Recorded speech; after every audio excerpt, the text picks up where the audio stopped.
Aliubi, aliubi. Ya. Tidak ada manusia satupun di dunia ini pernah menjadi Tuhan, tidak ada. Tuhan pun tidak pernah menjadi manusia. Tapi kenapa manusia katakan Tuhan itu menjadi manusia? Karena Tuhan itu mengenakan 100% sifat manusia. Iya, memang iya. Padahal dia bukanlah manusia sesungguhnya. Karena dia adalah Tuhan yang mengenakan sifat kemanusiaan itu 100%. Lah, terima kasih banyak Pak Lamsen, gokil abis ya. Pak Lamsen sudah mengakui bahwasanya tidak ada satupun manusia yang pernah menjadi Tuhan, dan tidak pernah Tuhan menjadi manusia, ya toh? Jadi kalau Pak Lamsen sudah mengakui seperti itu, jangan lagi menyebut Yesus sebagai Tuhan, begitu Pak Lamsen ya. Jangan lagi memakai ilmu kopi dan gula. Jangan lagi memakai ilmu kambing dan sapi, gitu loh Malam Zen ya.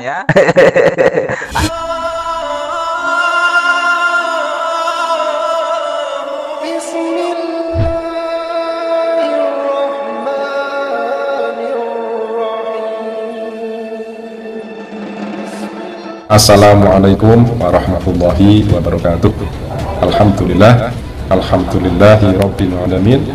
Nahmaduhu wa nasta'inuhu wa nastaghfiruh wa na'udzu billahi min shururi anfusina wa min sayyiati a'malina may yahdihillahu fala mudilla lahu wa may yudlil fala hadiyalah. Selamat sore rekan-rekan yang berbahagia dimanapun Anda berada. Mudah-mudahan kita semua di dalam kondisi keadaan sehat walafiat, selalu di dalam limpahan nikmat, rahmat dan karunia dari Allah Subhanahu wa taala, semakin dideraskan rezekinya dan dimudahkan segala urusannya. Di dalam kesempatan kali ini kita akan menampilkan sebuah perdebatan yang sangat seru sekali di antara Al-Ayubi versus Pendeta Lamsen Naibaho dengan topik bahasan yaitu ketuhanan Yesus yang lebih spesifik kepada Tuhan tidak akan pernah berubah menjadi manusia, Tuhan tidak akan menjelma menjadi manusia, dan manusia mustahil bisa menjadi Tuhan.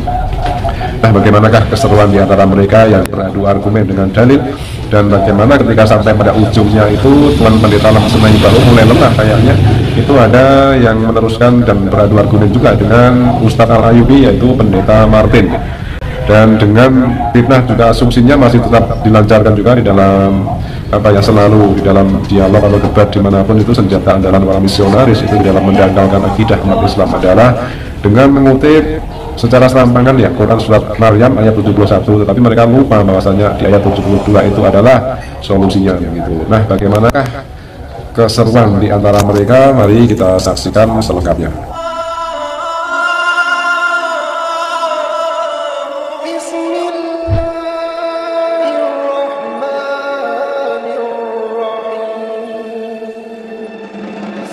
Jangan kau memperhatikan Kristen, perhatikan dulu dirimu sendiri. Apakah sudah benar-benar di posisi jalan yang lurus menuju surga? Cek dulu dirimu sendiri. Kenapa kamu sibuk memeriksa orang Kristen? Selamat pagi Pak Lamsen, apa kabar Pak? Semoga Pak Lamsen dalam keadaan sehat ya. Semoga mata hati dan nurani Pak Lamsen dibukakan oleh Allah, dilembutkan oleh Allah, sehingga Pak Lamsen bisa mengikuti ajaran Yesus, yakni menyembah hanya kepada Allah. Amin. Begitu Pak Lamsen. Alhamdulillah, saya dalam keadaan sehat. Saya juga berdoa kiranya Al-Ayubi bisa mengenal siapa Yesus itu. Itu yang penting, karena hidup kekal itu ialah mengenal siapa Yesus ya. Semoga Al-Ayubi bisa meninggalkan ajaran Al-Quran yang tidak benar itu.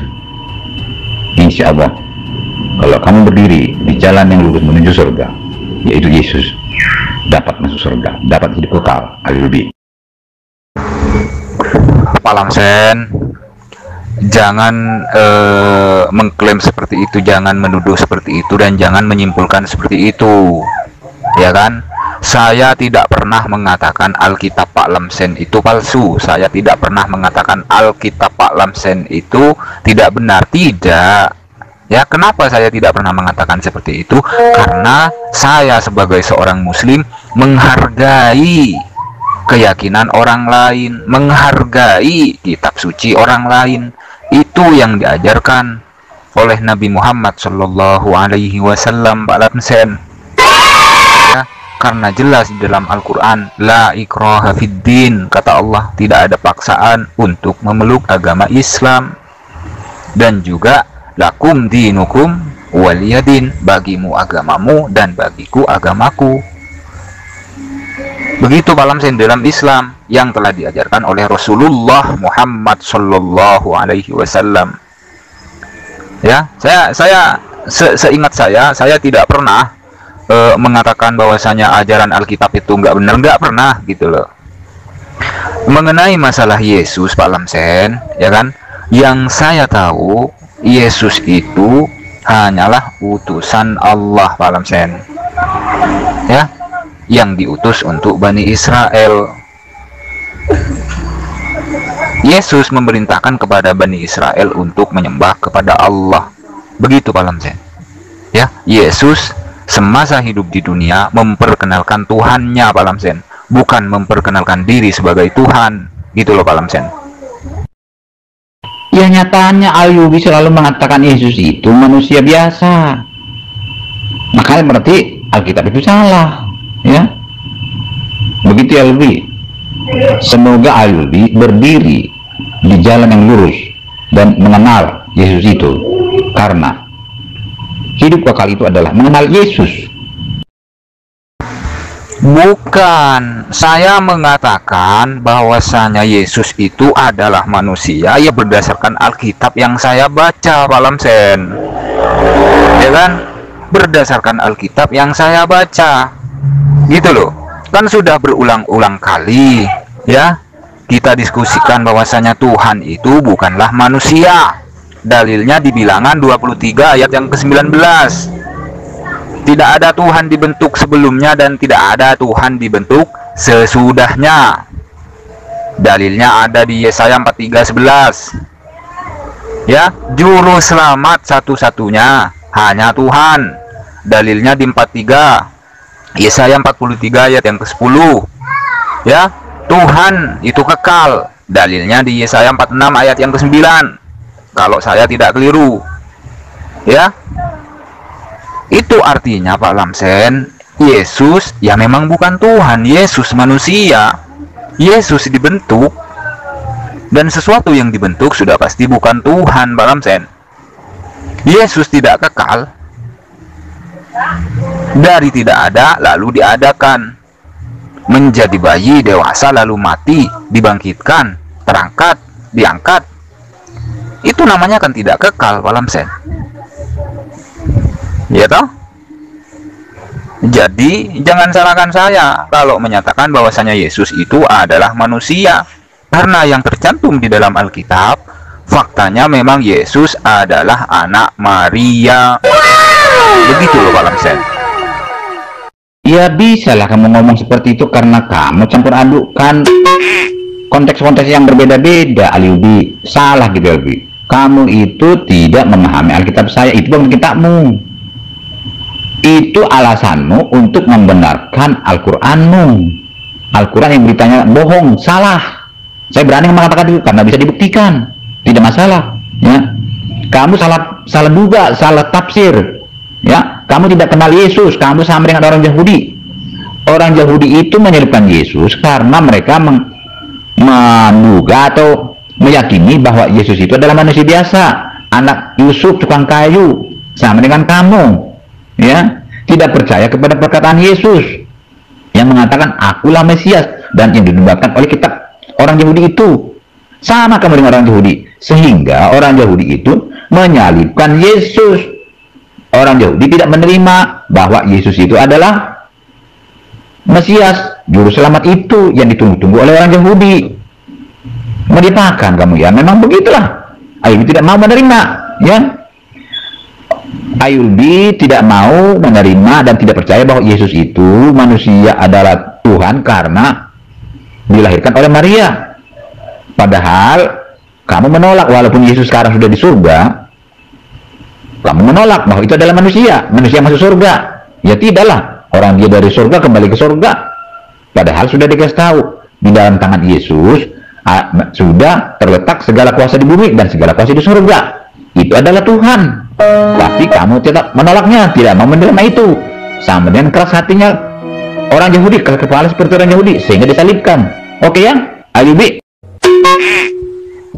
Pak Lamsen, Al-Quran itu adalah kitab kebenaran, kitab yang benar, Pak Lamsen. Al-Quran itu zalikal kitabu la raiba fihi hudal lil muttaqin. Al-Quran adalah 100% firman Tuhan. Tidak ada keraguan di dalamnya. Al-Quran itu adalah petunjuk bagi orang-orang yang takwa, Pak Lamsen. Ya, Al-Quran adalah kebenaran. Al-Quran adalah petunjuk bagi seluruh manusia. Al-Quran terjaga, Pak Lamsen. Dari awal diturunkan hingga saat ini tetap terjaga, Pak Lamsen. Allah sendiri yang menjamin. Dan itu tertulis di surat Al-Hijr ayat yang ke-9, Pak Lamsen. Inna nahnu nazzalna dzikra wa inna lahu lahafidun. Ya, Allah yang menurunkan Al-Quran dan Allah yang menjaga Al-Quran. Dan itu terbukti, Pak Lamsen. Ya, anak-anak kecil, orang buta sekalipun, ya, mampu menghafal Al-Quran. Bahkan yang divonis dokter lumpuh otak sekalipun mampu menghafal Al-Quran. Kalau bukan firman Allah, mustahil, Pak Lamsen, dihafal oleh orang yang lumpuh otak. Gitu loh, Pak Lamsen. Al-Quran adalah kitab, ya, kitab kebenaran. Al-Quran adalah kebenaran. Ya, Al-Quran tetap benar tanpa harus menyalahkan Alkitab. Begitu loh, Pak Lamsen. Yesus di dalam Alkitab itu hanyalah manusia. Yesus di dalam Alkitab itu hanya utusan. Yesus di dalam Alkitab itu memerintahkan untuk menyembah kepada Allah. Yesus memperkenalkan Tuhannya. Jadi jangan Pak Lamsen berasumsi, asal imani saja, asal percaya saja. Tidak seperti itu. Kita bandingkan dengan Tuhan yang disembah para nabi-nabi di perjanjian lama, Pak Lamsen. Seperti yang saya kutip dalilnya di atas. Ya, Tuhan itu kekal, tidak berubah, tidak dibentuk sebelumnya dan sesudahnya. Tuhan itu juru selamat. Kalau Yesus bagaimana? Yesus tidak kekal, Yesus berubah, Yesus dibentuk, Yesus manusia. Sedangkan di perjanjian lama, Tuhan itu bukanlah manusia.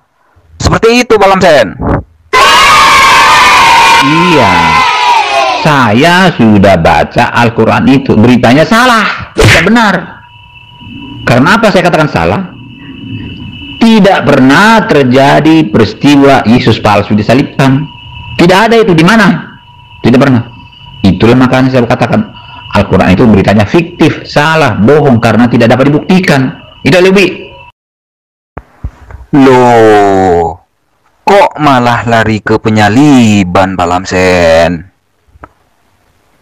Apa Pak Lamsen sudah kekurangan argumen untuk membantah pernyataan-pernyataan dan dalil-dalil saya di atas, Pak Lamsen? Bahwasanya Yesus adalah utusan, Yesus manusia, Yesus tidak kekal, Yesus dibentuk, Yesus mati, ya kan, dibangkitkan.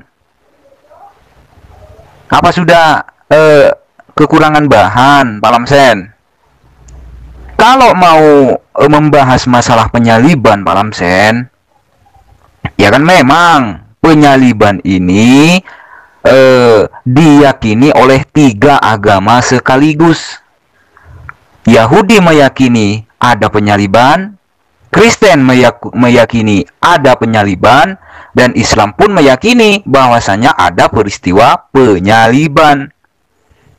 Cuma bedanya, Pak Lamsen, kalau menurut orang-orang Yahudi, tradisi-tradisi orang Yahudi dan keyakinan-keyakinan orang Yahudi, Pak Lamsen, orang yang mati di kayu salib itu adalah orang yang gak bener. orang yang mati di kayu salib itu adalah orang yang terkutuk. Dan itu termaktub di kitab suci mereka, Pak Lamsen.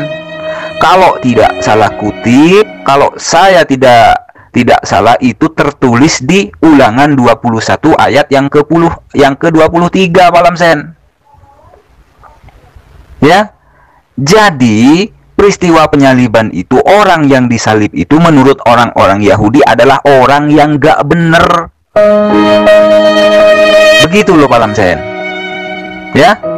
Dan menurut teman-teman Kristen, orang yang disalib itu adalah seorang Mesias yang mati untuk menebus dosa-dosa manusia. Kan seperti itu Pak Lamsen.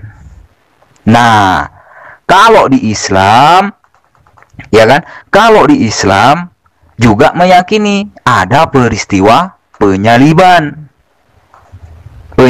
Nabi Isa.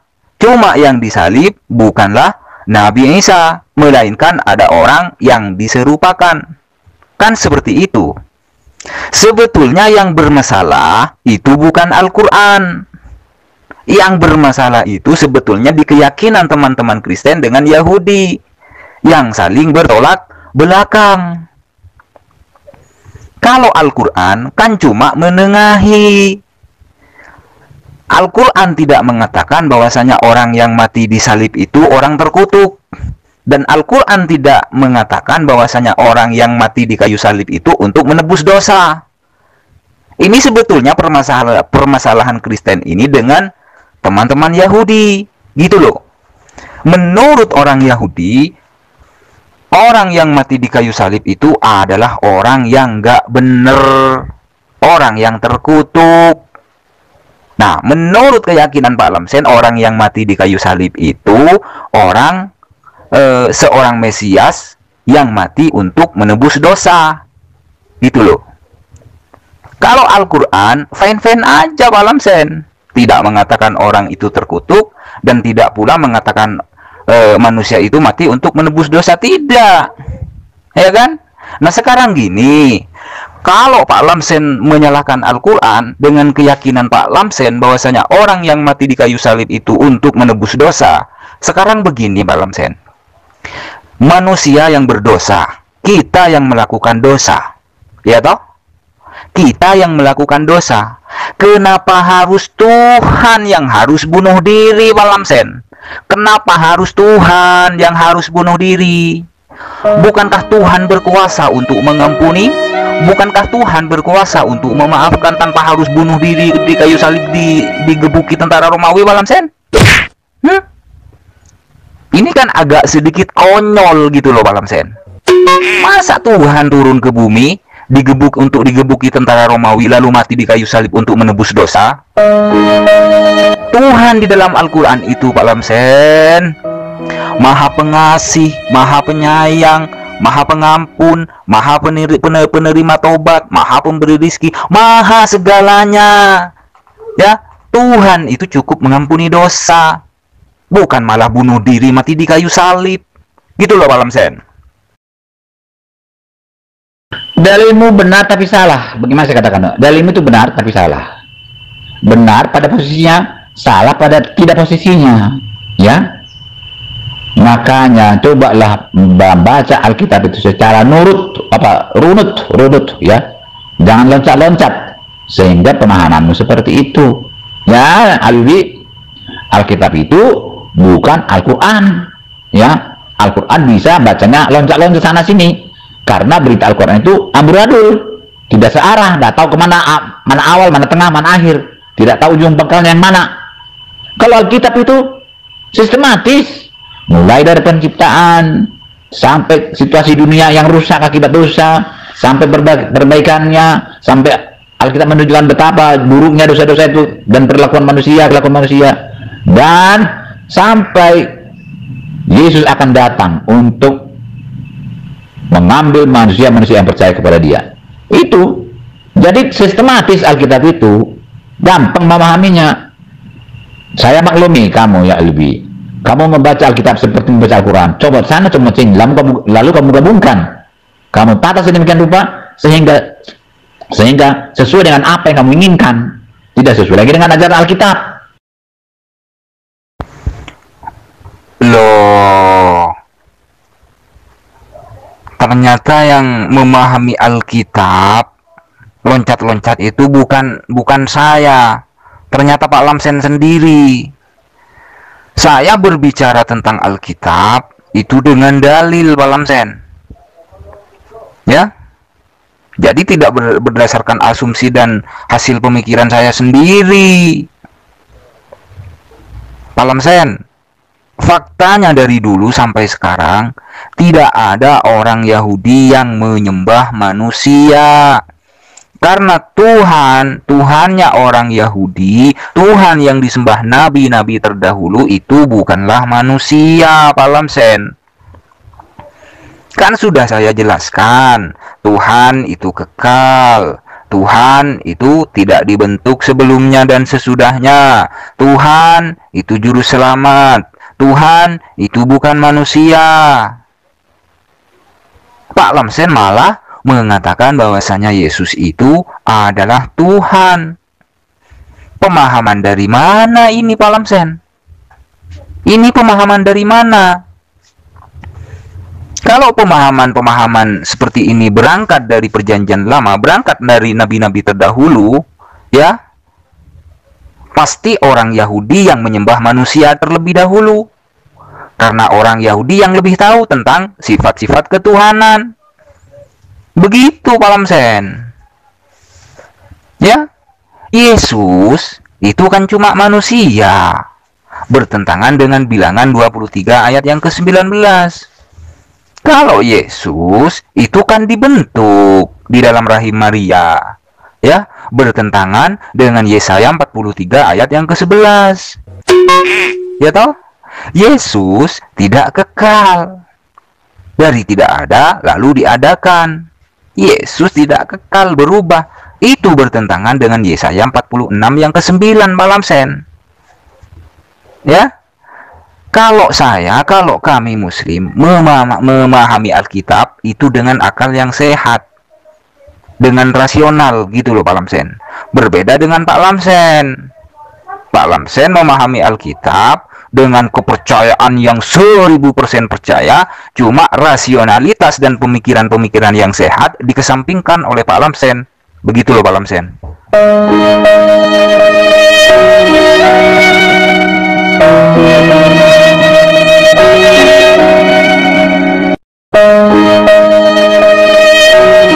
Tapi satu-satunya manusia yang mati pernah 3 hari 3 malam lalu tinggal di surga hanya Yesus, satu-satunya manusia. Satu-satunya manusia yang memegang segala kuasa di bumi dan di surga hanya Yesus. Ya, berarti siapa itu? Satu-satunya manusia yang mampu memberikan hidup kekal hanya Yesus. Satu-satunya manusia berkata, akulah jalan dan kebenaran dan hidup, dan siapa yang percaya kepada aku akan kuberikan hidup kekal. Hanya Yesus yang berkata seperti itu. Berarti di atas supernya Musa, ya, di atas super-supernya super-super. Jadi siapa itu Yesus itu? Siapakah yang menyamai Yesus bisa memberi hidup kekal, memegang segala kuasa di bumi dan di surga? Siapa yang menyamai Yesus? Adakah manusia seperti itu? Kalau tidak ada, berarti dia bukan manusia. Manusia tetap manusia, Pak Lamsen. Tuhan ya tetap Tuhan, tidak berubah. Tuhan itu kekal. Tidak ada Tuhan dibentuk sebelumnya dan tidak ada Tuhan dibentuk sesudahnya, Pak Lamsen. Yang namanya manusia itu tidak kekal, berubah, fana. Begitu loh, Pak Lamsen. Sehebat apapun manusianya, ya tetap dia posisinya adalah manusia. Dan manusia itu bukanlah Tuhan. Tuhan itu bukanlah manusia, Pak Lamsen. Ya, Yesus menjanjikan kehidupan yang kekal. Kehidupan kekal yang bagaimana menurut Yesus, Pak Lamsen? Hidup yang kekal menurut Yesus itu adalah mengenal Allah sebagai satu-satunya Tuhan dan mengenal Yesus Kristus sebagai utusan. Begitu, Pak Lamsen. Ya, Yohanes pasal 17 ayat 3. Yesus hanyalah penyampai firman. Yesus hanyalah penerima firman. lalu menyampaikan firman yang telah diterimanya dari Allah. Seperti itu Pak Lamsen. Yohanes 17 ayat 8. Pak Lamsen nggak paham-paham. Makanya Pak Lamsen, kalau memahami Alkitab itu jangan cuma percaya 1000% saja. Tuhan kan memberikan kita akal untuk berpikir. Ini logis apa tidak? Ini masuk akal apa tidak? Ini rasional apa tidak? Kan seperti itu seharusnya. Saya percaya kepada Yesus yang mengatakan, "Akulah jalan dan kebenaran dan hidup. Barang siapa percaya kepada aku akan memberikan hidup kekal." Jadi bagi saya ya, mungkin bagi Islam lain ya, Islam itu ya ajaran di luar Alkitab itu. Bagi kami yang berhak atau yang bisa memberikan hidup kekal itu hanya Tuhan, tidak ada yang lain. Itu bukan manusia biasa lagi, tidak. Yang memegang segala kuasa di bumi dan di surga hanya Tuhan.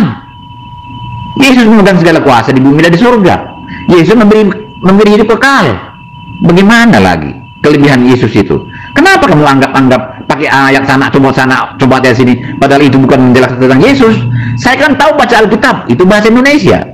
Kamu gunakanlah kisah yang mengisahkan tentang Nabi William dengan si Balak untuk menyatakan untuk Yesus. Tidak nyambung. William dengan Balak itu tidak nyambung. Coba bayangkan, Balak meminta William untuk Tuhan mengutuk orang Israel. Lalu William meminta kepada Tuhan, minta izin, kutuklah Tuhan. Apa kata Tuhan? Tuhan bukanlah manusia yang mau menarik berkatnya dari Israel dan mengutuki. Itu maksudnya. Lah, memang kamu itu kan berusaha membuktikan Al-Quran itu benar dari Alkitab yang kamu anggap itu salah, tidak dapat dipercaya. Soalnya tidak ada yang bisa membuktikan benar Al-Quran kecuali Alkitab yang palsu ini. Saya maklum itu LUB. Makanya orang-orang Islam rebutan mencari ayat Alkitab yang palsu itu untuk membuktikan kebenaran Al-Qurannya. Nah, itu gilanya. Jadi LUB, Yesus sudah berkata, "Di tanganku segala kuasa di bumi dan segala kuasa di surga." Itu saya percaya bahwa dia itulah Tuhan karena perkataannya, karena pengakuannya bahwa dia adalah Mesias, karena dia juga mengampuni dosa. Itu sebabnya dia dibunuh oleh orang Yahudi. Jadi kamu Al-Yahudi belum mengenal siapa Yesus itu. Pak Lamsen, sekali lagi saya tegaskan, Al-Quran itu tidak ada keraguan di dalamnya. Al-Quran itu adalah suatu kebenaran. Al-Quran itu adalah firman Allah yang diturunkan kepada Nabi Muhammad SAW, dan Allah sendiri yang menggaransi Al-Quran. Allah yang menurunkan Al-Quran dan Allah pula yang menjaga Al-Quran. Dalilnya ada di surat Al-Hijr ayat yang ke-9. Ya. Jadi sekali lagi saya tegaskan, Al-Quran adalah kitab kebenaran. Al-Quran adalah firman Allah, ya, yang mengandung kebenaran tanpa harus menyalahkan Alkitab. Sekali lagi Pak Lamsen, Al-Quran adalah kebenaran, ya, tetap benar tanpa harus menyalahkan Alkitab, Pak Lamsen. Begitu, ya. Alkitab berbahasa Indonesia saja Pak Lamsen tidak dapat memahami. Yesus menjanjikan hidup yang kekal. Menurut Yesus, hidup yang kekal itu adalah mengenal Allah satu-satunya Tuhan dan mengenal Yesus Kristus sebagai utusan. Yohanes 17 ayat 3. Yesus adalah penerima firman dan penyampai firman. Yohanes pasal 17 ayat 8 Pak Lamsen.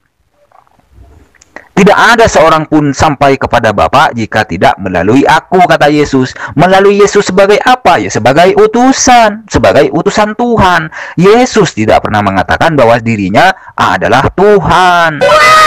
Ya, justru Yesus yang sering mengatakan bahwa dirinya hanyalah utusan yang diutus oleh Tuhan untuk Bani Israel.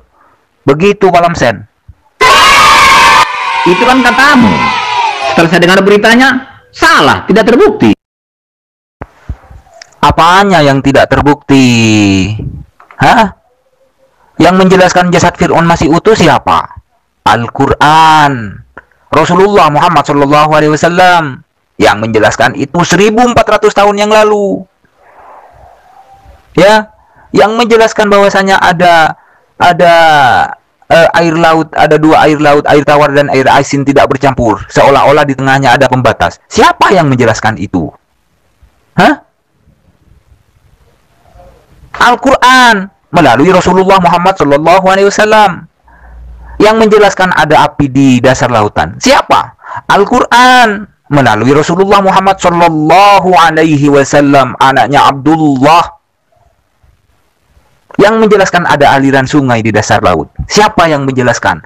Rasulullah Muhammad SAW. Ya, bukan Bible Pak Lamsen, bukan Alkitab Pak Lamsen. Oh, keliru. Pak Lamsen ini pelin-pelan namanya. Ya, Pak Lamsen mengatakan Yesus, manusia bukan Tuhan dan manusia bukan Tuhan. Ya, faktanya Yesus manusia tapi masih diklaim sebagai Tuhan. Ya, Yesus berkuasa di tangannya. Surga dan bumi. Di mana kuasanya?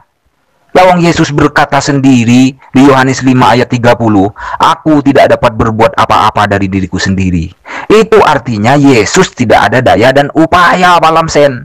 La haula wala quwata illa billah. Tidak ada kekuatan, tidak ada daya upaya dan kekuatan kecuali atas bantuan Allah. Begitu Pak Lamsen. Jadi bagaimana mungkin Pak Lamsen bisa mengatakan Yesus berkuasa di bumi dan di surga di tangannya? Lawang Yesus sendiri yang mengatakan aku tidak dapat berbuat apa-apa dari diriku sendiri. Ya toh? Ucapan Yesus sendiri Pak Lamsen tentang, apalagi ucapan saya. Kan seperti itu Pak Lamsen. Ya, dan fakta yang paling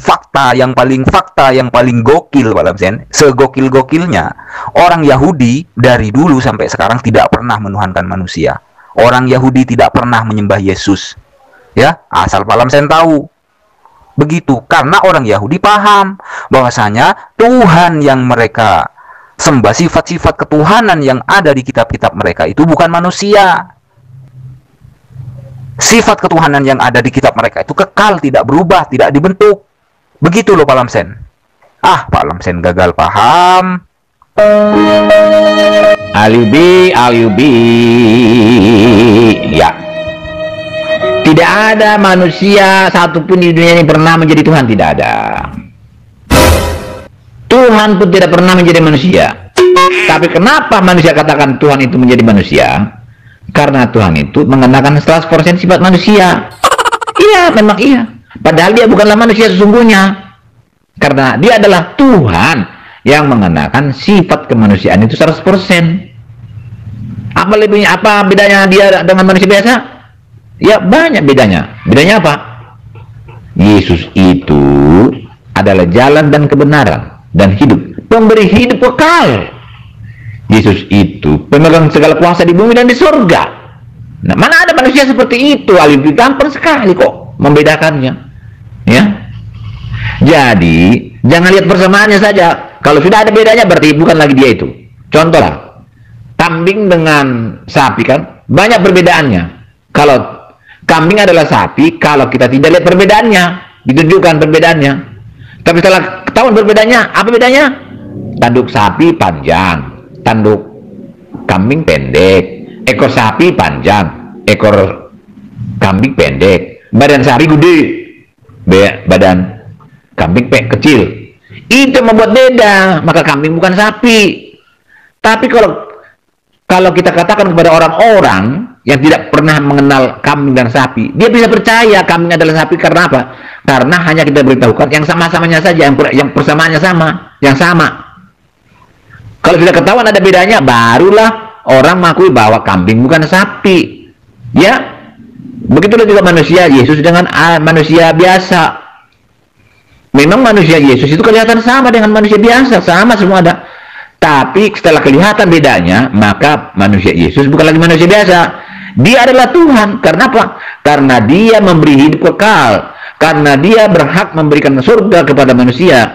Karena padanya ada segala kuasa di bumi dan segala kuasa di surga. Begitu ya. Lah, terima kasih banyak Pak Lamsen. Gokil abis ya. Pak Lamsen sudah mengakui bahwasanya tidak ada satupun manusia yang pernah menjadi Tuhan, dan tidak ada tidak pernah Tuhan menjadi manusia, ya toh. Jadi kalau Pak Lamsen sudah mengakui seperti itu, jangan lagi menyebut Yesus sebagai Tuhan, begitu Pak Lamsen, ya. Jangan lagi memakai ilmu kopi dan gula, jangan lagi memakai ilmu kambing dan sapi, gitu loh Pak Lamsen, ya. Analogi gula dan kopi, analogi kambing dan sapi itu membuat akal yang waras, otak yang waras ini menjadi kurang waras, begitu Pak Lamsen, ya. Pak Lamsen sudah mengakui tidak ada satupun manusia yang menjadi Tuhan, dan Tuhan tidak pernah menjadi manusia. Oke, jangan lagi gunakan kopi, gula. Kopi bukan gula, gula bukan kopi. Tapi yang ajaib, gula adalah kopi, kopi adalah gula.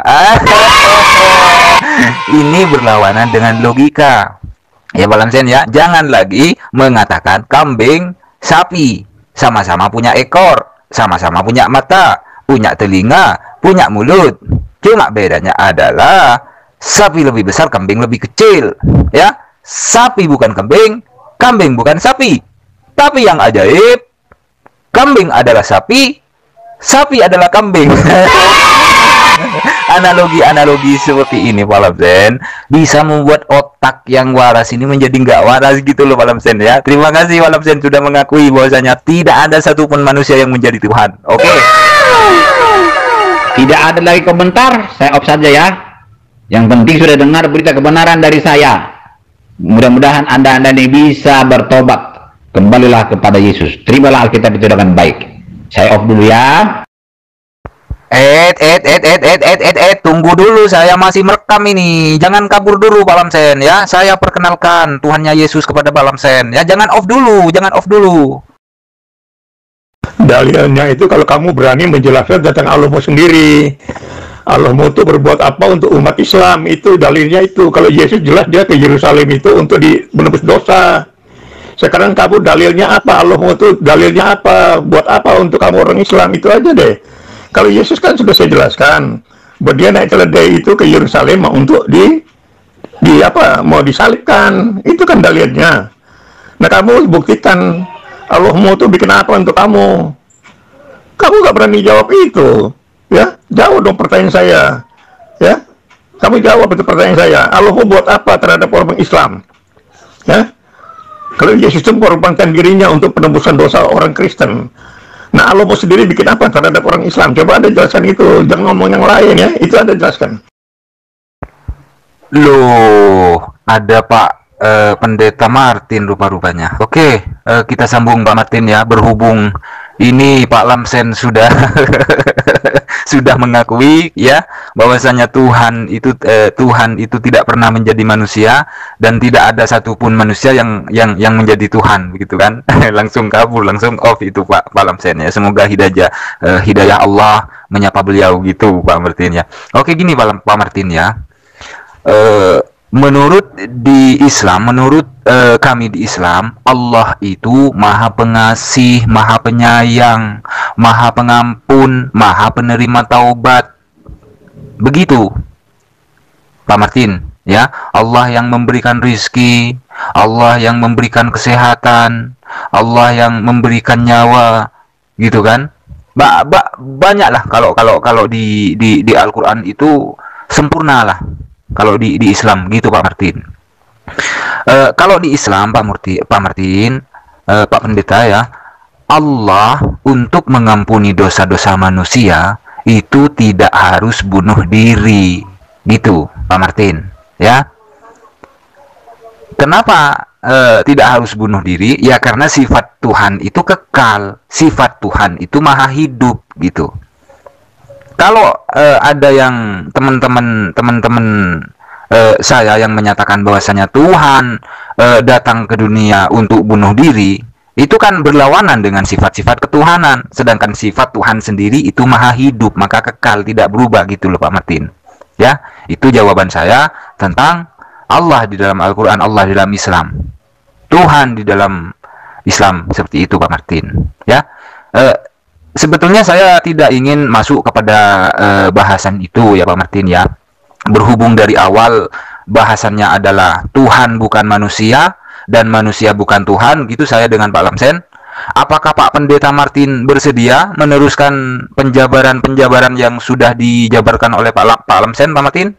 Silakan ditanggapi Pak Martin. Terima kasih. Anda kan Muslim dengan Allah Subhanahu wa Ta'ala atau Tuhan Negeri Mekah. Saya ini dengan Tuhan Yesus, Tuhan dari Israel. Kita berbeda, Pak ya, Pak Ayub ya. Kita berbeda. Anda punya ajaran itu bertentangan dengan ajaran Yesus, dengan ajaran Alkitab. Itu bertentangan. Jadi kalau misalnya Anda mau merasa lebih benar, Anda jelaskan tentang ajaran Tuhanmu, ajaran Alkitab, ajaran Al-Quran yang benar. Ya, tadi Anda bilang mengampuni. Jadi sama semua orang berdosa itu diampuni begitu aja. Ya, bagaimana mengampuninya itu? Apa dibiarin aja begitu? Lalu nanti di surat 19 ayat 71, tidak seorang pun kecuali mendatangi neraka, karena itu sudah merupakan kemestian yang sudah ditetapkan. Nah, itu mengampuninya begitu, Pak. Mengampuni tapi menerakakan, karena semua orang harus masuk neraka menurut Maryam 71 itu. Jadi tanpa ada pengorbanan ya, hanya langsung mengampuni begitu aja ya. Coba Anda jelaskan lebih konkret lagi deh. Karena memang kita berbeda. Saya nggak tahu ajaran Islam itu mengampuni, Tuhannya mengampuni umatnya yang jahat, yang mencuri, yang berzina, yang itu mengampuni begitu aja. Bagaimana proses pengampunan ini? Coba Anda jelaskan sama saya deh, supaya saya tahu gitu. Oh begitu. Oke, terima kasih ya tanggapannya Pak Pendeta Martin ya.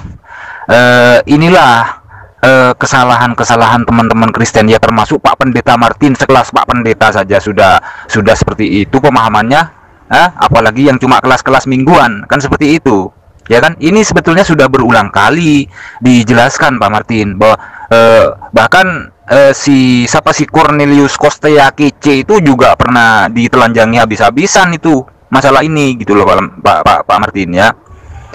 Begini Pak Martin, Allah mengampuni dosa-dosa orang yang bertaubat, seperti itu, bukan cuma gratisan ya, asal jingkrak-jingkrak diampuni masuk surga. Enggak seperti itu kalau di dalam Islam ya. Untuk mendapatkan ridho Allah, untuk mendapatkan surga yang dijanjikan oleh Allah, itu tidak semudah itu, rintangannya berat ya. Disuruh sholat, disuruh zakat, puasa, haji, sholat, zakat, puasa, haji, disuruh berbuat baik, disuruh berbakti kepada orang tua, disuruh menghargai tamu, disuruh menghargai teman yang berbeda agama ya, disuruh menghormati yang lebih tua, menyayangi yang lebih muda. Banyaklah pokoknya lah, sempurna dalam Islam gitu loh ya. Tuhan mengampuni dosa manusia bagi mereka yang mau bertobat, karena Allah Maha Penerima taubat.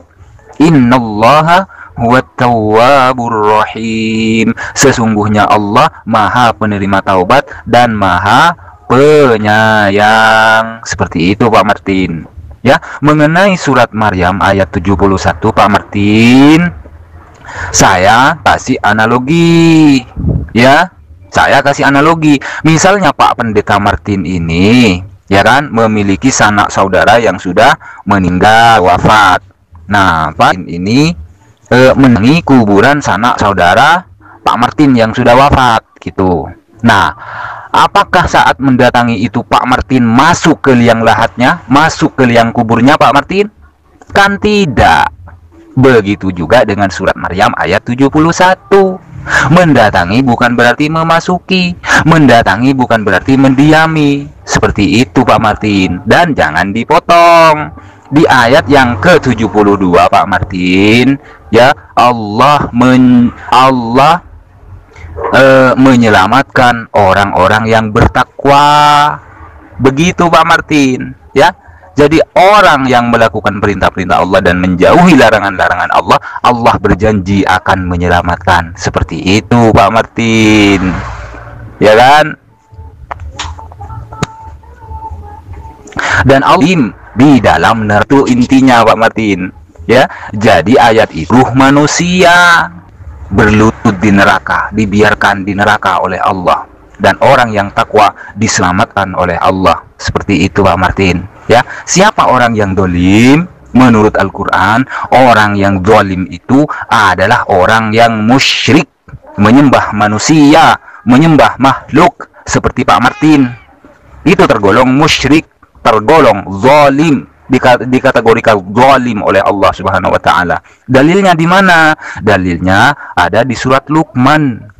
Ya bunayya la tusyrik billah innasyirka la zulmun adzim. Seperti itu Pak Martin. Ya, sudah saya jelaskan. Mari kita teruskan tentang pengakuan Pak Lamsen bahwasanya Tuhan bukanlah manusia dan manusia bukanlah Tuhan. Tuhan tidak pernah menjadi manusia dan tidak ada satupun manusia yang pernah menjadi Tuhan. Bisa kita lanjut Pak Pendeta Martin? Iya, katakan tidak pengampun kan tidak ya. Ya, berarti Allah tidak mengampuni, mengasihi kan tidak kan? Karena harus bertakwa, ya. Dasarnya itu kan harus bertakwa. Anda bilang bahwa Maryam 71 itu hanya piknik saja itu ke neraka. Jadi semua orang harus piknik ke neraka gitu kan, karena tidak masuk kan, hanya piknik menurut Anda itu tadi. Penjelasan Anda itu kan begitu. Nah, Tuhan tuh mengampuni karena bertakwa. Anda kira bertakwa itu gampang apa? Itu bertakwa itu sudah dijalankan orang Yahudi dan gagal. Jadi soal bertakwa itu Anda nggak usah ajaran sama orang Kristen. Orang Kristen sudah tahu, orang Yahudi itu gagal bertakwa itu. Akhirnya mereka membunuh juga kok. Ya, bertakwa versi Anda itu kan pertama itu sholat 5 kali. Ada tahajud, ada zikir, ada puasa, Senin Kemis itu harus itu. Belum syarat-syarat yang lain lagi banyak ratusan itu. Ya, itu kalau di orang Yahudi itu ada 650 itu. Ya. Itu namanya misfot itu. Itu syariat-syariat itu. Nah, di Al-Quran juga banyak, karena itu sumbernya kan dari sana juga itu. Anda pikir bertakwa itu gampang? Apa orang bisa bertakwa lalu diselamatkan? Ini yang saya kira belum ada yang bisa menjelaskan ini. Namanya takwa versi Islam itu seperti apa? Orang semua rata-rata sholat aja nggak bener kok. Ya? Orang Islam semua itu sholat konsisten dengan sholat 5 kali. Saya nggak percaya itu. Belum lagi dia harus puasa Senin Kemis, tahajud malam-malam, ya, zikir. Ayo, siapa yang bisa lakukan itu? Saya nggak percaya itu kalau ada orang Islam yang bisa bikin bertakwa seperti itu. Anda bisa buktikan. Saya ini hidup di lingkungan orang-orang Islam juga, jadi saya tahu. Ya, dengan orang-orang dekat saya yang Islam juga saya tahu. Itu nggak ada yang jalankan begitu, bertakwa itu nggak ada. Kalau angin-anginan ya, itu banyak yang angin-anginan itu, tapi kalau namanya bertakwa untuk ke surga itu nggak ada. Dan itu sudah terjadi dalam kehidupan orang Yahudi. Makanya hukum Taurat itu dikasih supaya manusia itu buktikan dirinya dia bisa memenuhi hukum atau tidak. Ternyata tidak bisa. Ya, bertakwa itu termasuk syariat agama. Itu sudah gagal oleh orang Yahudi. Jadi Anda nggak bisa ngajari saya soal takwa. Orang Yahudi sudah gagal. Makanya Yesus datang itu menggenapi manusia itu disucikan, dibenarkan dulu dari dosa waris, supaya dia bisa menjadi umat Tuhan, diselamatkan, baru diajarin untuk hidup yang benar, hidup yang mengasihi sesama manusia, mengampuni musuh, tidak balas kejahatan dan kejahatan. Ya, itu ajaran yang benar, yang ada bukti. Ajaran Anda apa? Ajaran Anda itu apa? Apa mengasihi juga seperti orang Kristen? Ya? Anda nggak bisa tandingi ajaran orang Kristen dengan kasihnya, itu Anda nggak bisa tandingi. Orang Kristen disuruh mengasihi musuh. Ya, tidak balas kejahatan dan kejahatan. Itu. Apa Anda ada ajaran itu apa enggak? Anda pasti nggak ada. Ajaran Anda itu balas-membalas itu. Gigi ganti gigi, mata ganti mata. Nah, bagaimana masuk surga kayak gitu? Itu sudah dilakukan orang Yahudi itu. Anda nggak usah ngajar saya soal bertakwa. Dan kita sudah tahu namanya bertakwanya manusia itu seperti apa. Nggak ada orang bertakwa itu. Sholat aja nggak jalan kok. Sholat apa konsisten? Ya enggak lah, nanti berdali-dali mau sholat aja. Belum lagi harus disertai puasa Senin Kemis. Belum lagi harus tahajud tiap hari. Ya, belum zikir dan lain-lain, banyak itu. Anda bisa lakukan itu. Nggak percaya saya itu. Itu makanya Maryam 71 itu memastikan bahwa tidak seorang pun kecuali mendatangi neraka. Mendatangi itu berarti masuk. Tidak mungkin hanya piknik. Anda jangan bohongin kita ya. Ya. Loh, kok malah Pak Martin yang jadi ustadz? Kok malah Pak Martin yang jadi mufassir? Nah, Al-Quran itu adalah kitab sucinya umat Islam, kitab kami. Al-Quran itu adalah petunjuk bagi seluruh manusia yang mau menerimanya, termasuk Pak Pendeta Martin sekalipun. Begitu loh, ya. Jadi jangan seenak udel saja begitu Pak Pendeta kalau berbicara tentang kitab suci orang lain. Kan sudah jelas saya jelaskan di atas, Allah Maha Pengampun. Ya, Allah mengampuni seluruh dosa-dosa manusia yang mau bertobat, kecuali dosa syirik. Seperti Pak Martin ini. Kalau Pak Martin tetap musyrik dan mati dalam kemusyrikan, maka tempat Pak Martin di neraka kekal selama-lamanya. Seperti itu. Dalilnya apa? Di surat Maryam ayat 72 itu. Allah membiarkan orang-orang yang dolim kekal di neraka. Siapa orang yang zalim? Baca surat Luqman. Ya bunayya la tusyrik billah, innasyirka ladzulmun adzim. Pesan Luqman kepada anaknya, wahai anakku, janganlah kamu berbuat syirik, karena syirik adalah kezaliman yang terbesar. Ya. Kezaliman terbesar itu adalah syirik, Pak Martin, menyembah manusia, menyembah makhluk, menyembah Yesus. Begitu loh. Ya, mengenai masalah takwa, Pak Martin, kan sudah saya jelaskan di pertemuan yang dulu, kalau nggak salah ya, dengan Pak Pendeta Martin ya. Definisi takwa itu secara terminologi adalah, Pak Martin, takut kepada Allah dengan cara melakukan seluruh perintah Allah, semua perintah Allah, dan menjauhi semua larangan Allah. Ya, menjalankan semua perintah Allah dan menjauhi semua larangan Allah. Seperti itu Pak Martin. Dan itu sudah dilakukan oleh umat Islam, meskipun tidak keseluruhan. Kan seperti itu. Ya, mengenai masalah sholat tahajud, puasa Senin Kemis, itu hukumnya sunnah Pak Martin. Jangan sok tahu tentang Islam, jangan sok tahu tentang fikih. Begitu loh. Ya, mengenai sholat, itu ada dua. Ada sholat wajib, ada sholat sunnah. Sunnah pun itu dibagi-bagi. Begitu. Pak Martin sok tahu. Ya, kalau masalah sholat tahajud, yang mau sholat silakan, yang nggak mau sholat ya silakan. Yang mau sholat ya dapat pahala, yang tidak mau sholat tahajud ya tidak dapat dosa. Begitu juga dengan puasa Senin Kemis, Pak Martin. Hukumnya sunnah. Begitu. Ya, Pak Martin tadi bilang untuk keselamatan adalah menjadi umat Tuhan. Umat Tuhan yang mana? Lawang Tuhannya saja nggak selamat. Tuhannya saja tidak dapat berbuat apa-apa dari dirinya sendiri, yang Pak Martin anggap Tuhan. Yohanes 5 ayat 30. Aku tidak dapat berbuat apa-apa dari diriku sendiri. Itu kata Yesus, Pak Martin. Ya, bagaimana Pak Martin bisa selamat lawang Yesus tidak dapat berbuat apa-apa dari dirinya sendiri? Yesus itu dikendalikan oleh Tuhan, karena Yesus itu adalah utusan Tuhan. Begitu Pak Martin, hidup yang kekal menurut Yesus. Yohanes pasal 17 ayat 3. Inilah hidup yang kekal. Ya, yaitu mereka mengenal Allah sebagai satu-satunya Tuhan dan mengenal Yesus Kristus sebagai utusan. Seperti itu Pak Martin.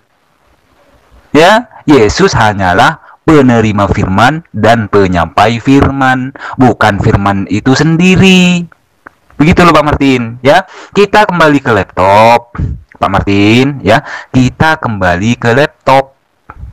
Tadi Pak Lamsen bilang bahwa tidak ada satupun manusia yang pernah menjadi Tuhan, dan Tuhan tidak pernah menjadi manusia.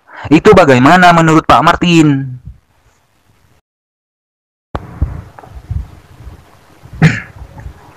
Oh ya, lupa ini Pak Martin, satu lagi ya. Saya jelaskan ya Pak Martin. Definisi takwa itu adalah secara terminologi ialah takut kepada Allah dengan cara melakukan semua perintahnya dan menjauhi segala larangannya. Ya, Allah berjanji kepada orang-orang yang takwa. Ya, di dalam surat Al-Hijr ayat dengan Iya, ayat 45. Ya. Allah berjanji, innal muttaqina fi jannati wa uyun. Sungguhnya orang-orang yang takwa itu berada di surga.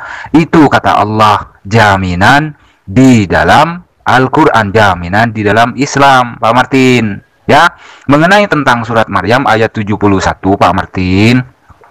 Di situ seluruh manusia, bukan cuma umat Islam, ya, termasuk saya dan Pak Martin, gitu loh. Semua pasti mendatangi neraka. Yang di atas neraka itu dibentangkan jembatan. Begitu Pak Martin. Ya. Orang yang takwa dijamin akan diselamatkan oleh Allah. Diselamatkan dengan cara bagaimana? Dimasukkan ke dalam surga. Innal muttaqina fi jannati wa uyun, kata Allah. Dan membiarkan orang-orang yang dolim di dalam neraka. Siapa orang yang dolim di situ? Merujuk kepada surat Lunasyirka ladzulmun adzim. Sesungguhnya kesirikan itu adalah kedoliman paling besar, ya. Dan dosa syirik ini, Pak Martin, jika tidak bertobat sebelum mati, risikonya besar, ya, karena dosa syirik itu tidak akan diampuni oleh Allah. Begitu Pak Martin. Ya, jadi saran saya, jangan menyekutukan Allah dengan sesuatu apapun, termasuk Yesus Kristus.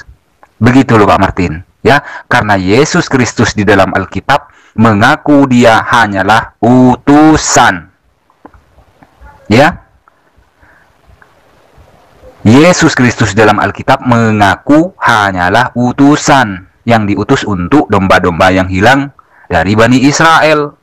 Yesus di dalam Alkitab itu penerima firman dan penyampai firman. Yohanes pasal 17 ayat yang ke-8. Yesus dalam Alkitab menjanjikan hidup yang kekal. Hidup yang kekal itu menurut Yesus adalah mengenal Allah sebagai satu-satunya Tuhan dan mengenal Yesus Kristus sebagai utusan Tuhan. Yohanes pasal 17 ayat 3, Pak Martin. Yesus di dalam Alkitab memerintahkan untuk menyembah kepada Allah. Lukas pasal 4 ayat 8, Matius pasal 4 ayat 10. Yesus juga bersyukur kepada Allah. Ya. Yesus merintahkan menyembah Allah, Matius pasal 4 ayat 10. Yesus bersyukur kepada Allah, Matius 10, Matius 11 ayat 25. Yesus juga berdoa kepada Allah di zaman Getsemani. Yesus bersujud di dalam Alkitab, Pak Martin. Begitu loh. Ya. Dan satu lagi Pak Martin, Tuhan yang disembah oleh para nabi terdahulu, para nabi-nabi terdahulu di perjanjian lama itu bukan Yesus, bukan manusia. Karena mereka tahu, dan itu juga dilakukan oleh orang-orang Yahudi pada saat ini dari dulu sampai sekarang. Orang Yahudi tidak ada yang menyembah Yesus, tidak ada yang menyembah manusia. Karena orang Yahudi tahu sifat-sifat ketuhanan yang tercantum di dalam kitab mereka, ya, itu bukanlah manusia. Tuhan mereka itu kekal. Tuhan mereka itu tidak dibentuk. Tuhan mereka itu sang juru selamat. Gitu loh Pak Martin. Kalau Yesus kan manusia, bertentangan dengan bilangan 23 ayat 19. Kalau Yesus itu kan tidak kekal, bertentangan dengan Yesaya 46 ayat yang ke-9. Kalau Yesus itu kan dibentuk, bertentangan dengan Yesaya 43 ayat yang ke-11. Begitu loh Pak Martin. Ya, kalau Pak Martin masih menanggapi, silakan tanggapi VN saya, ya. Silakan tanggapi VN saya kalau masih mau lanjut Pak Martin. Ya, menurut Pak Lamsen, menurut Pak Pendeta Lamsen Naibahu, tidak ada satupun manusia yang pernah menjadi Tuhan, dan Tuhan tidak pernah menjadi manusia. Itu kata Pak Lamsen. Kalau menurut Pak Martin, bagaimana?